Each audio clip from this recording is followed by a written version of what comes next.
नमस्कार दोस्तों, स्वागत है द अल्टीमेट ज्ञान में। मैं हूं भास्कर मिश्रा। आज हम एक बहुत ही इम्पोर्टेंट टॉपिक डिस्कस करेंगे। फिक्स्ड डिपॉजिट या म्यूचुअल फंड, इन दोनों में से बेहतर क्या है। अगर हम सेविंग या इन्वेस्टमेंट की सोचते हैं तो हमारे दिमाग में सबसे पहले यही दोनों आते हैं, लेकिन इनमें सही चुनाव कैसे किया जाए, चलिए आज इसको समझते हैं। फिक्स्ड डिपॉजिट यानी एफडी यह एक बैंकिंग प्रोडक्ट है जहां एक निश्चित समय के लिए पैसा जमा होता है। आपको एक फिक्स्ड इंटरेस्ट मिलती है। फॉर एग्ज़ाम्पल, अगर आपने 1 लाख रुपए एक साल के लिए 6% के ब्याज दर पे जमा किया है तो साल के अंत में आपको पहले से ही पता होता है कि हमको 1,06,000 रुपये मिलने वाले हैं।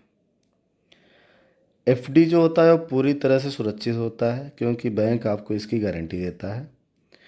एफडी के जो रेट्स होते हैं they are directly linked to the central bank's repo rate. India में सेंट्रल बैंक के तौर पे आरबीआई काम करता है, तो RBI will decide the repo rate. जब रेपो रेट बढ़ता है तो बैंक्स की जो बोरोइंग कास्ट होती है वो हायर हो जाती है। तो आमतौर पे एफडी के रेट्स बढ़ाए जाते हैं डिपॉजिट्स को अट्रैक्ट करने के लिए।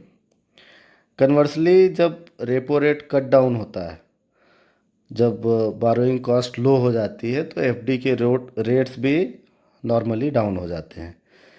तो इन्वेस्टर्स जो होते हैं वो रेपो रेट पे आसानी से पता कर सकते हैं कि एफडी के रेट ऊपर जाने वाले हैं या नीचे आने वाले हैं। दूसरी तरफ म्यूचुअल फंड क्या होता है? म्यूचुअल फंड भी एक इन्वेस्टमेंट का सोर्स होता है जिसमें पूल ऑफ इन्वेस्टर्स होते हैं, जिसमें पैसे कलेक्ट होता है, फिर इस पैसे को शेयर या बॉन्ड्स में लगाया जाता है, जिसे एक प्रोफेशनल फंड मैनेजर होता है जो कि इन सब चीज़ों में एक्सपर्ट होता है। वो इन सब चीज़ों को मैनेज करता है। म्यूचुअल फंड काम कैसे करता है कि मान लीजिए 1,000 लोग मिलके 10 करोड़ रुपए जमा किए, तो जो पूल ऑफ मनी है वो 10 करोड़ रुपए हो गई। अब इस 10 करोड़ को फंड मैनेजर अलग अलग कंपनियों के शेयर और बॉन्ड्स में लगाता है। इस इन्वेस्टमेंट से जो भी प्रॉफिट या लॉस होता है वो सभी इन्वेस्टर्स को प्रोपोर्शनल के हिसाब से बांट दिया जाता है। म्यूचुअल फंड जो है वो यूनिट्स में मिलता है। अगर आपने 1,000 रुपये इन्वेस्ट किया है और एनएवी आपकी 10 रुपये है तो आपको 100 यूनिट्स मिलेंगी। अब एनएवी बढ़ेगा तो आपका पैसा बढ़ेगा और एनएवी घटेगा तो आपका पैसा घटेगा। ये सिंपल कैलकुलेशन होता है। अब म्यूचुअल फंड के टाइप्स बहुत सारे हैं, लेकिन मार्केट में कुछ पॉपुलर फंड्स हैं। जैसे इक्विटी फंड हो गया। इक्विटी फंड क्या होता है कि टोटली शेयर मार्केट में इन्वेस्ट करता है। इसमें रिस्क थोड़ा ज़्यादा होता है, लेकिन लॉन्ग टर्म में इसके रिटर्न्स बड़े कमाल के होते हैं। इसमें 10-15% के ऊपर आराम से मिल जाता है। दूसरा होता है डेट फंड। ये सरकारी बॉन्ड या कॉरपोरेट बॉन्ड में इन्वेस्ट करते हैं। इसमें थोड़ा सा रिस्क कम हो जाता है, लेकिन एफडी से बेटर रिटर्न इसमें मिल जाता है। आपको 8-10% का रिटर्न इसमें भी आ जाता है। तीसरा फंड जो होता है वो बहुत ही पॉपुलर फंड है इंडिया में, जिसको हम लोग हाइब्रिड फंड बोलते हैं। हाइब्रिड फंड जो है वो इक्विटी और डेब्ट दोनों का मिक्स होता है। ये रिस्क और रिटर्न दोनों को बैलेंस करता है। इसका एक पॉपुलर फंड है बैलेंस एडवांटेज फंड, जो कि मार्केट में बड़ी तेज़ी से चलता है और लगभग हर एएमसी के साथ ये फंड है, बैलेंस एडवांटेज फंड। और इसके रिटर्न्स बड़े ही फ्रूटफुल होते हैं, मतलब बहुत बढ़िया रिटर्न होता है इसका। फिर एक ईएलएसएस फंड होता है जिसको टैक्स सेविंग के लिए लोग करते थे। एटीसी में इसमें 1.5 लाख रुपए तक का रिबेट मिल जाता था। हालांकि इसमें 3 साल का लॉक इन होता था, लेकिन नए टैक्स लैब में अब ये क्लॉज हटा दिया गया है एटीसी का, तो इसकी पॉपुलैरिटी थोड़ी सी कम हुई है। कुछ और फंड्स हैं जैसे gold funds, international fund, sector funds. Sector fund basically sector oriented होते हैं, जैसे pharma, banking, IT, green and energy, इस तरह की मैन्युफैक्चरिंग।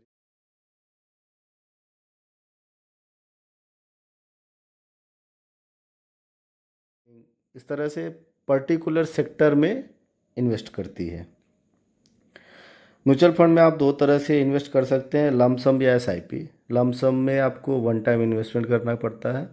एसआईपी में आप मंथली हर महीने थोड़ी थोड़ी रकम के साथ आप इन्वेस्ट कर सकते हैं।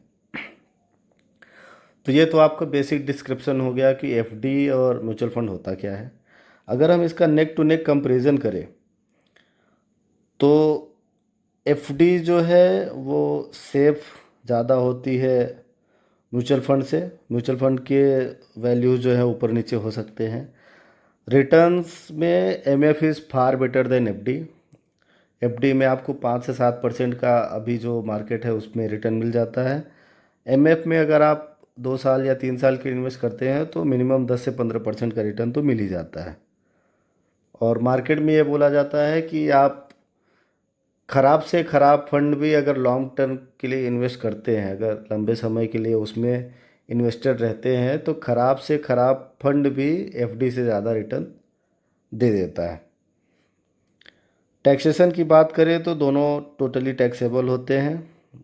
एमएफ में अगर 1 साल से कम है और उसमें आप विड्रॉ करते हैं तो एसटीसीजी यानी शॉर्ट टर्म कैपिटल गेन लगता है। 1 साल के ऊपर है तो एलटीसीजी टैक्स लगता है जो कि 10% होता है। ईएलएसएस जो होता है वो 3 साल तक लॉक इन होता है और उसमें एटीसी की बेनिफिट भी मिल जाती है।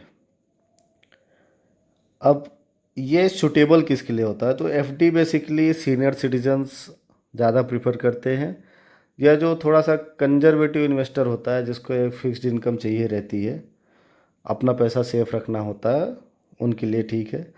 एमएफ जो होता है वो यंग इन्वेस्टर या मिडिल एज जैसे 18 से 45 साल वालों के लिए एमएफ थोड़ा सा बेटर होता है, जो कि इन्फ्लेशन भी आसानी से बीट कर लेता है और एक ठीक ठाक वेल्थ क्रिएशन उसमें हो जाता है।